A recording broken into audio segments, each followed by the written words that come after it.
Oh, here we are again. I heard you guys like tour videos.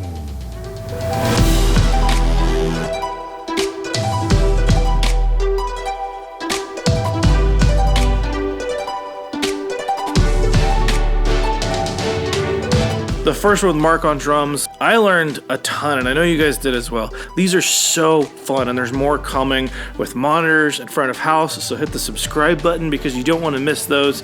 On this one, we're talking to the guitar techs, John, who takes care of Will and STYX, and Scott, who takes care of Tommy Shaw.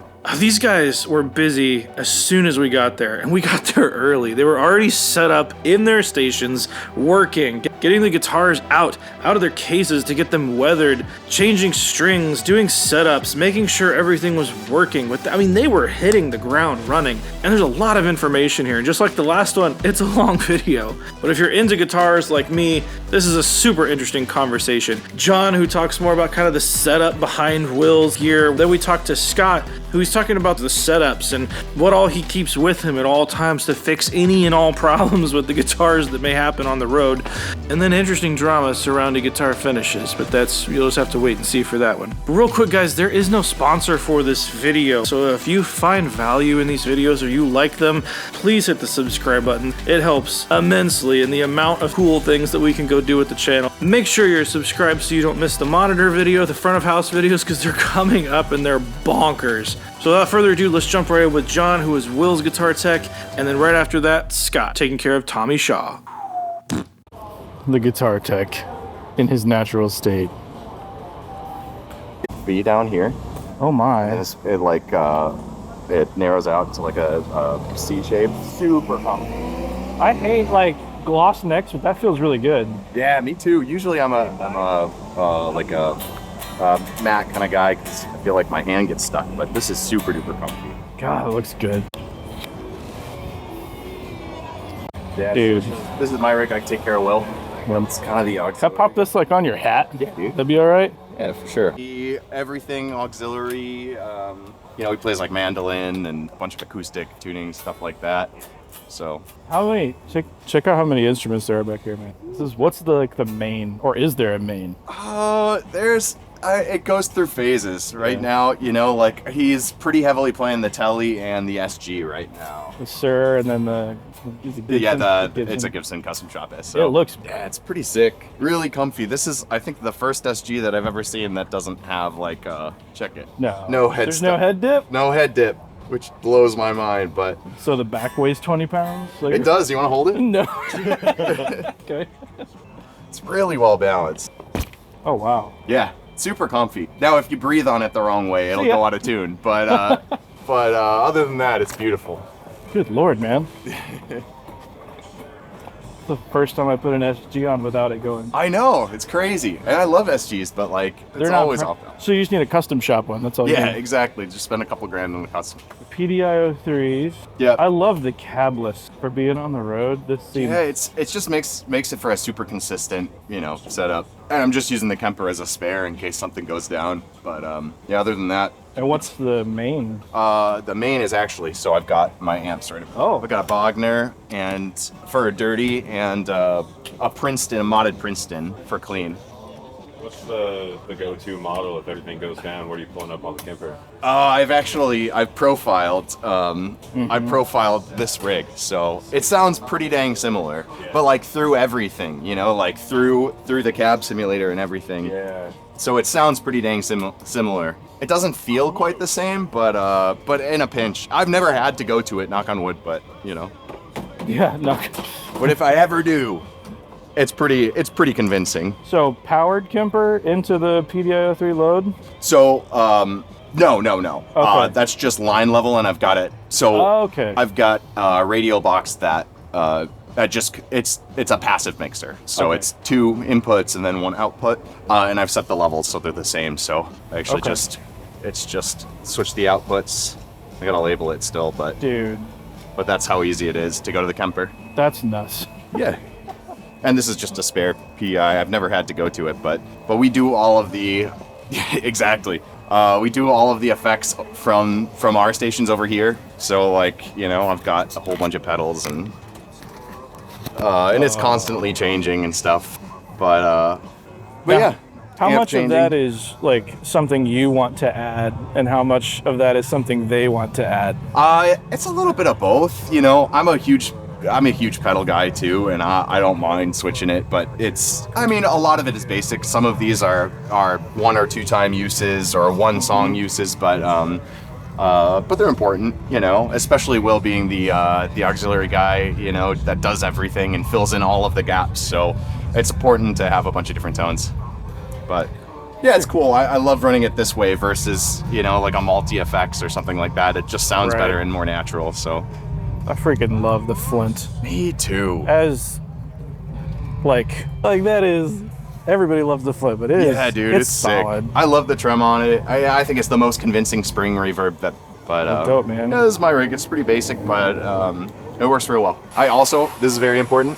This is my tea making station. Stop it. So I'm the tea. I like to say we put the TEA. We put the tea in team. All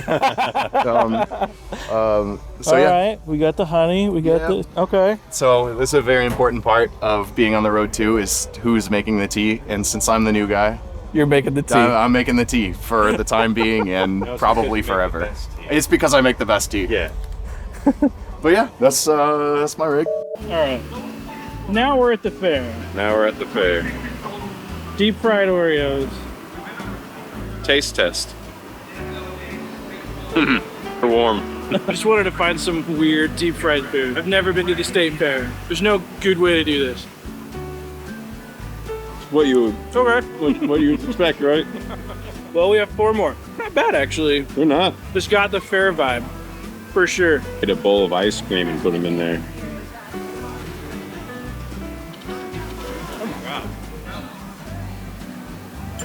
The last one's yours, bro. Well, you gotta maximize. You gotta get it all. Oh yeah. No, that's what Daddy likes.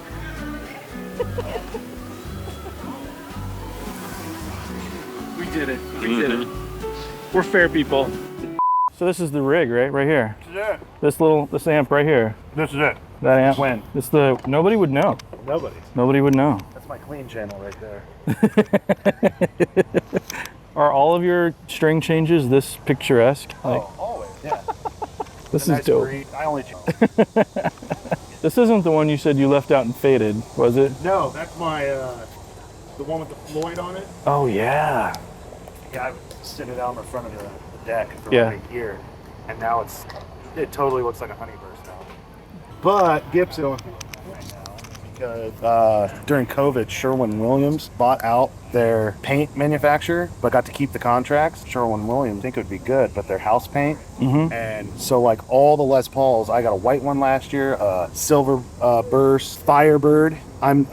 They're checking so bad they look like they're 30 years old. I mean, Oh, jeez. And then Will had one. It started bubbling on the back, the clear coat. So my buddy is of marketing, so I reached out to him. I'm like, I checked their polish. I'm like, is it something I'm doing? Like, this is ridiculous. And he's like, oh yeah, it's a known problem that we're having. Sherwin-Williams like can't get the clear coat right, and like gold bursts are coming out like a little like pea green, you know, like, and they can't get the colors right. That's why you see a bunch of the weird Gibson colors coming out. Yeah. And they're selling it like, oh, it's the color. No, they can't get It's the a color mistake. right. Yeah.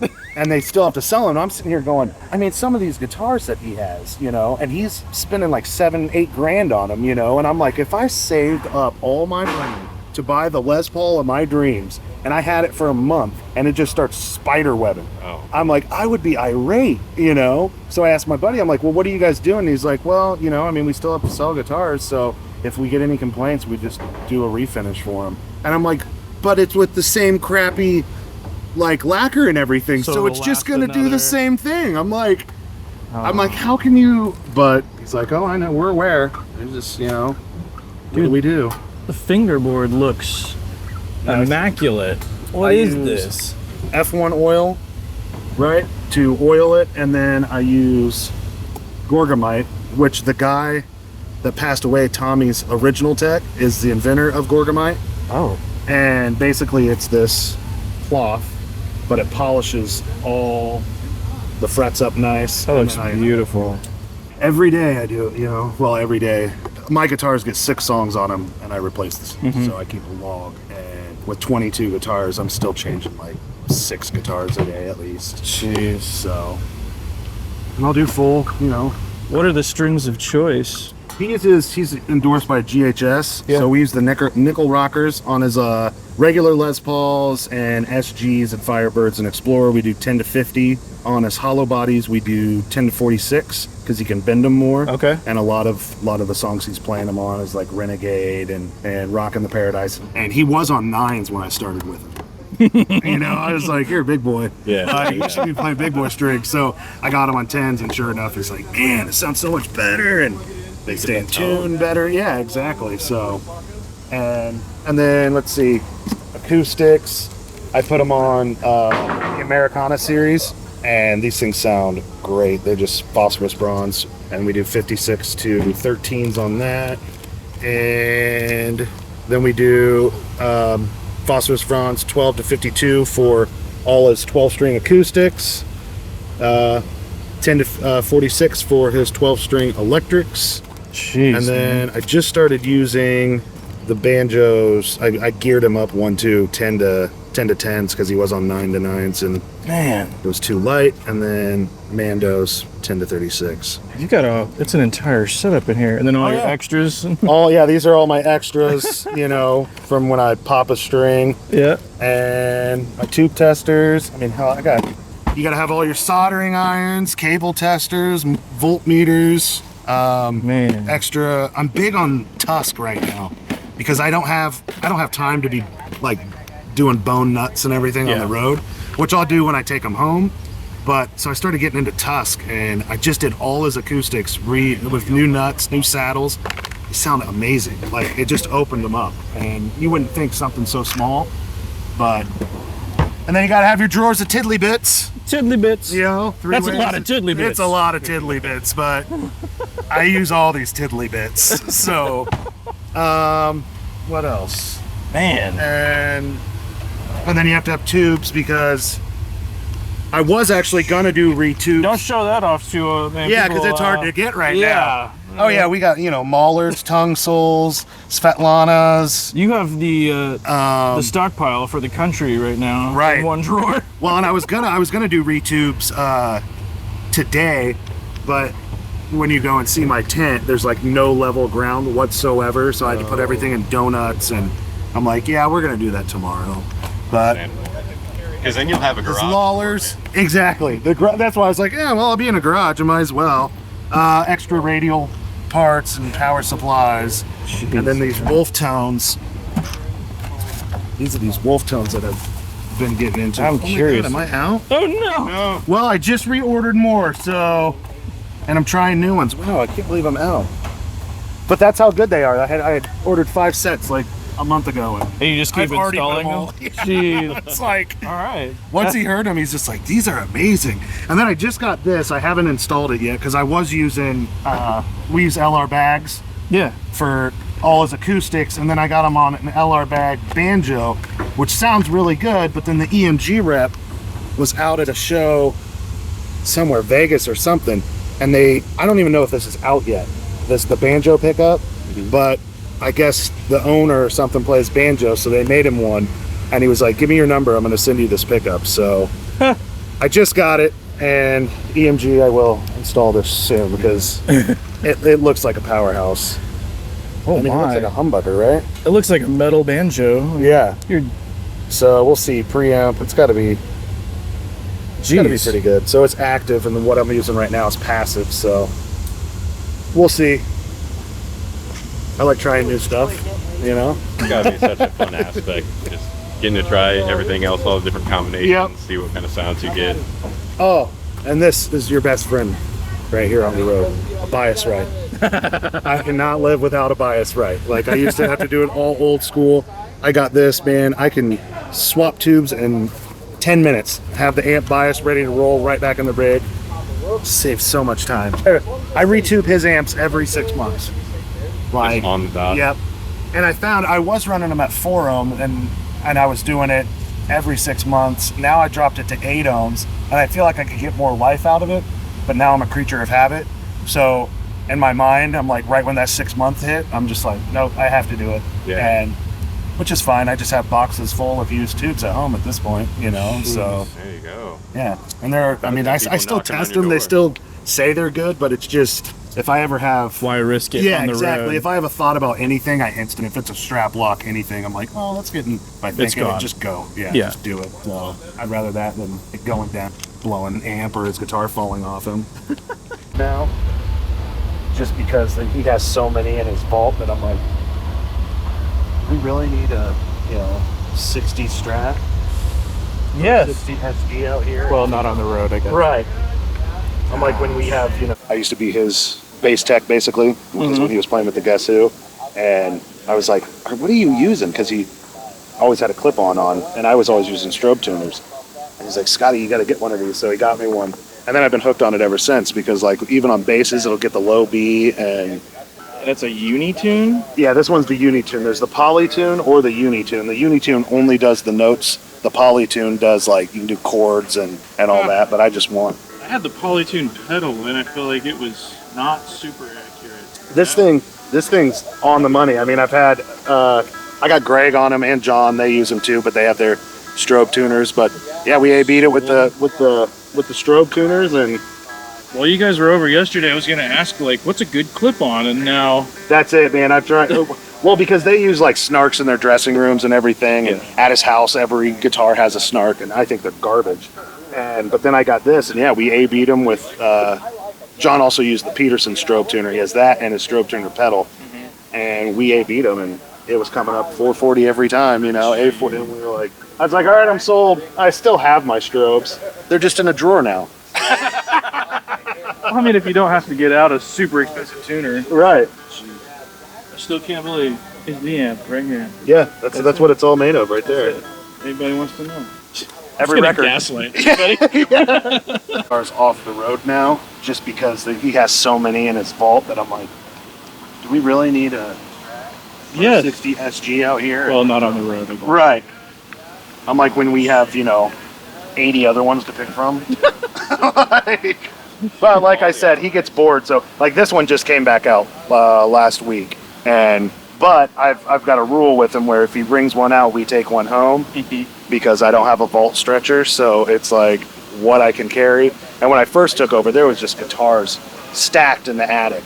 And I'm like, this is not a climate controlled truck. What are we doing? They're just baking, or in the winter just sitting there drying out. So got everything out, reconditioned everything, got them all set up. And I was like, all right, if you get bored, I'll take guitars home and I'll fly them back out. I'll fly new stuff out. So we're constantly rotating them, and then it keeps all the guitars in good working order because they're getting switched out of the vault, and How many do you keep on the road? I have 22. 22? 22, and that's a mix between, that's counting the banjo, counting the mando, so 20 acoustics and electrics. Okay. And pretty much all Gibson. We have the 12-string Fender for the 12-string electric, and then we have the Collings 335 hollow body type. Yeah. And he loves that guitar. But that's because it's P90s, and it's the only guitar I have out here with P90s. So that one's going to stay out. That one's been out here for a while, so I'm sure it'll stay out here for a while. You still have the white one? Oh yeah, that's my favorite. That's like Yeah. that's the one I drop. I'm like, hey, on the Will, that white one would be nice, but he got me a birthday present this year already. So I was at his house. This is probably last month, and I was hooking up his those burls that he got, and I was hooking those up, and he's like, Scotty, what Les Paul do you play? And I'm like, Tommy, I don't have a Les Paul. I'm like, I've been looking. I was like, but used gear is so through the roof right now. I was like, I'm gonna hold off. He's like, hold on a minute. Walks in his vault, comes out, and he's like, you can have that one. 78 tobacco burst Les Paul, and he had two of them, and they're a serial number apart. So it was his backup to his main one. He's like, I don't have a lot of sentimental value with it. He's like, it's got a couple shows on it. And he's like, but you can have that one. I'm like, are you shitting me? And he's like, just don't ask for a birthday present this year. And I'm like, I've never asked for a birthday present. But then I'm thinking, wait a minute, I could ask for a birthday present? I was like, no. Did I still ask for last year's birthday? Yeah. Oh, that pretty much covers all the birthdays, For sure. I love it. I mean, I can't put it down now. It's my go-to axe at this point. But yeah, I want the white one too. A roadie's best friend. Right there.